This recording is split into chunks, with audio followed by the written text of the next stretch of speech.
नमस्कार।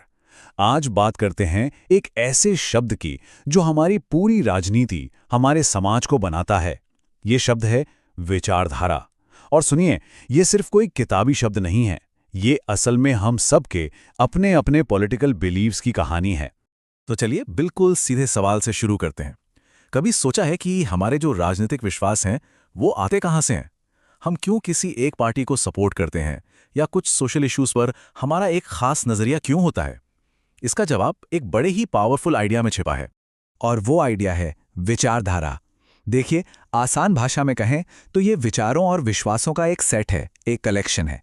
लेकिन कमाल की बात यह है कि ये सिर्फ ख्याली पुलाव नहीं है। इन विचारों का एक मकसद होता है, एक खास तरह का पॉलिटिकल सिस्टम बनाना। विचारधारा एक चश्मे की तरह है जिससे हम दुनिया को देखते हैं, और साथ ही ये एक नक्शे की तरह भी है जो बताता है कि दुनिया को बदलना कैसे है। तो एक विचारधारा असल में करती क्या है? इसके कई काम हैं।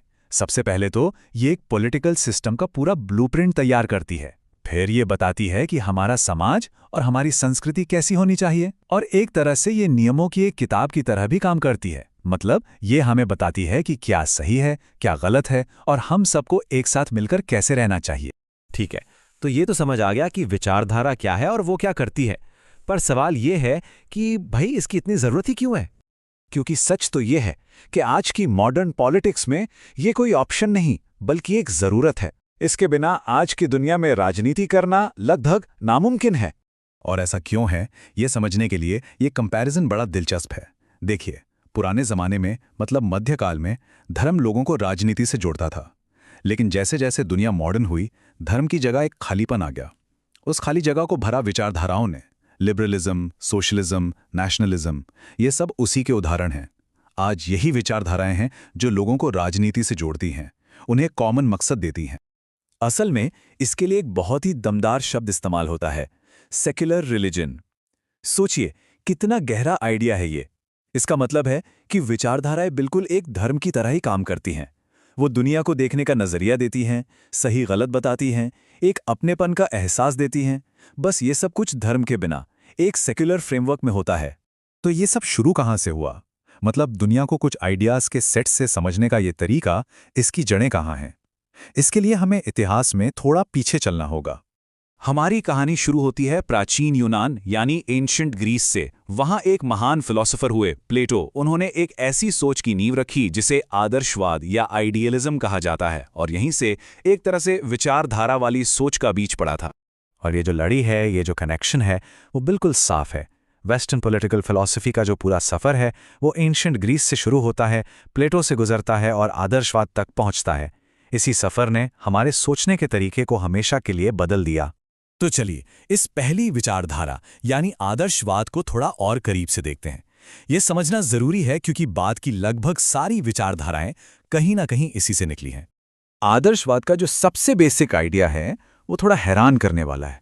वो ये कहता है कि इस दुनिया में जो चीज़ असल में रियल है वो है विचार या आइडिया। ये जो फिजिकल दुनिया है ना, जिसे हम छूते हैं, देखते हैं, ये तो बस उन असली विचारों का एक अक्स है, एक परछाई है। इसको ऐसे समझिए, एक कुर्सी के बारे में सोचिए। आदर्शवादियों के हिसाब से कुर्सी का जो आइडिया आपके दिमाग में है वो उस लकड़ी की कुर्सी से ज्यादा रियल है जिस पर कोई बैठा है। असली हकीकत हमारे दिमाग में है, विचारों में। अब इस एक बेसिक आइडिया से कुछ और बातें निकलती हैं। पहला, जैसा हमने कहा, विचार ही असली हैं। दूसरा, अगर विचार ही असली हैं तो हम सच तक पहुंचेंगे कैसे? जवाब है तर्क से, लॉजिक से। और तीसरा, हर चीज का एक आदर्श यानी परफेक्ट रूप होता है जो कि विचारों की दुनिया में मौजूद है। अब इस फिलॉसफी का पॉलिटिक्स पर क्या असर हुआ, और ये बहुत इंपॉर्टेंट है। आदर्शवाद के मुताबिक एक आदर्श समाज का जो आइडिया है वो किसी एक इंसान की इच्छाओं या जरूरतों से कहीं ज्यादा बड़ा और महत्वपूर्ण है। इसलिए समाज हमेशा व्यक्ति से ऊपर आता है। ये एक ऐसा विचार है जिसने सदियों तक राजनीति को प्रभावित किया है। और यहीं से हम आखिरी सवाल पर आते हैं। अगर प्लेटो सही थे और हमारे विचार ही हमारी असलियत बनाते हैं, तो ये सवाल पूछना बनता है, आज जो हमारे पॉलिटिकल बिलीफ्स हैं, जो हमारी अपनी विचारधारा है, वो हमारे लिए और हमारे समाज के लिए कैसी हकीकत बना रही है? सोचिए जरा, क्या एक ही फलसफा, एक ही सोच दो बिल्कुल अलग अलग दुनिया बना सकती है? एक ऐसी दुनिया जहां सरकार लोगों की भलाई का सोचे और दूसरी जहां वही सरकार लोगों को कुचल दे। आज हम आदर्शवाद यानी आइडियलिज्म के इसी दिलचस्प सफर को समझने की कोशिश करेंगे। अब ये जो हम देख रहे हैं ये कोई मामूली डायग्राम नहीं है, ये एक तरह का नक्शा है। एक ऐसा नक्शा जो हमें एक फलसफे के सफर पर ले जाएगा, जिसके मोड़ बड़े ही घुमावदार हैं और मंजिल हैरान कर देने वाली। तो सबसे बड़ा सवाल यही है, आखिर एक ही आइडिया कैसे दो इतने अलग नतीजों तक पहुंच सकता है? मतलब एक तरफ कल्याणकारी राज्य और दूसरी तरफ फांसीवाद, ये कैसे मुमकिन है? चलिए इसी गुत्थी को सुलझाते हैं। देखिए, हर कहानी में एक मोड़ आता है जहां से रास्ते अलग हो जाते हैं। आदर्शवाद की कहानी में भी एक ऐसा ही चौराहा आया जिसने इस सोच को हमेशा के लिए दो हिस्सों में बांट दिया। और इन दो रास्तों को बनाने वाली थे दो बड़े विचारक। एक तरफ थे इमैनुएल कांट, जिनका मानना था कि राज्य की ताकत सीमित होनी चाहिए, और दूसरी तरफ थे जॉर्ज हेगल, जो कहते थे कि नहीं, राज्य ही सब कुछ है, वही सबसे ऊपर है। बस यहीं से सारी कहानी बदल गई। तो ठीक है, आइए पहले कांट के रास्ते पर चलकर देखते हैं। ये वो रास्ता है जहां कहानी का हीरो कोई राजा या सरकार नहीं, बल्कि एक आम इंसान है, एक व्यक्ति है। कांट का फोकस एकदम साफ था, इंसान की आज़ादी, उसकी इज्जत, उसकी नैतिकता। उनके हिसाब से सरकार का काम बस इतना है कि वो व्यक्ति की जिंदगी को बेहतर बनाने में मदद करे, और कुछ नहीं। तो कांट का फॉर्मूला क्या था? बहुत सिंपल। सबसे पहले मानवाधिकारों की रक्षा करो, फिर सरकार की ताकत को कंट्रोल में रखो, और हर इंसान को अपनी जिंदगी अपने तरीके से जीने की आज़ादी दो। अच्छा, तो कांट ने तो ये बीज बो दिया, फिर क्या हुआ? ऑक्सफोर्ड स्कूल के विचारकों ने इसे आगे बढ़ाया, और फिर टी.एच. ग्रीन और लास्की जैसे लोगों ने इस सोच को इतना फैलाया कि इसका नतीजा निकला कल्याणकारी राज्य। तो ये कल्याणकारी राज्य या वेलफेयर स्टेट है क्या चीज़ आखिर? इसको ना एक सरकारी सेफ्टी नेट की तरह समझ सकते हैं। मतलब एक ऐसी व्यवस्था जहां सरकार ये पक्का करती है कि अगर कोई मुश्किल में पड़ जाए तो उसे संभाला जा सके, कोई भी पीछे न छूटे। चलिए, कांट का रास्ता तो हमने देख लिया, अब हम उस दूसरे रास्ते पर मुड़ रहे हैं, हेगल के रास्ते पर। और हाँ, यहाँ से सफर थोड़ा गहरा और पेचीदा होने वाला है। हेगल का मानना था कि राज्य मतलब स्टेट कोई आम चीज नहीं है, ये तो धरती पर भगवान की परछाई है। अब सोचिए, अगर स्टेट ही भगवान का रूप है तो फिर उसकी बात पर सवाल कौन उठा सकता है? कोई नहीं। और यहीं पर आज़ादी का मतलब पूरी तरह बदल जाता है। देखिए, कांट के लिए आज़ादी का मतलब था सरकार से आज़ादी, लेकिन हेगल के लिए, उनके लिए आज़ादी का मतलब था सरकार के बनाए कानूनों को मानना, मतलब जमीन आसमान का फर्क। और जब आप राज्य को इतना ऊपर रख देते हैं तो क्या होता है? हेगल के विचारों का यही तर्क आगे चलकर अधिनायकवाद यानी टोटलिटेरियनिज्म और फांसीवाद का आधार बना।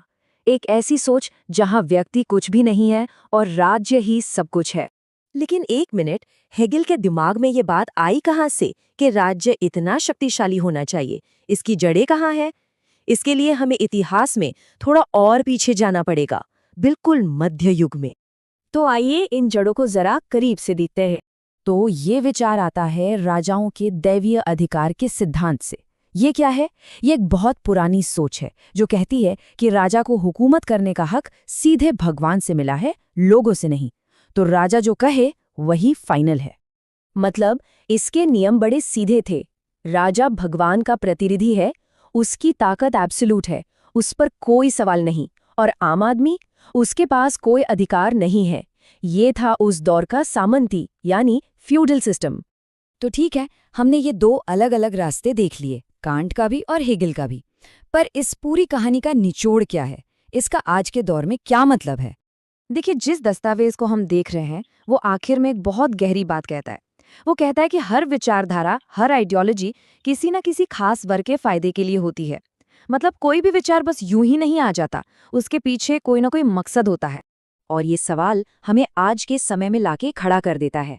हमें सोचना चाहिए कि आज जो बड़े बड़े विचार हमारे चारों ओर हैं, वो असल में किसके हितों को पूरा कर रहे हैं? और सबसे जरूरी सवाल, वो हमें किस मंजिल की ओर ले जा रहे हैं?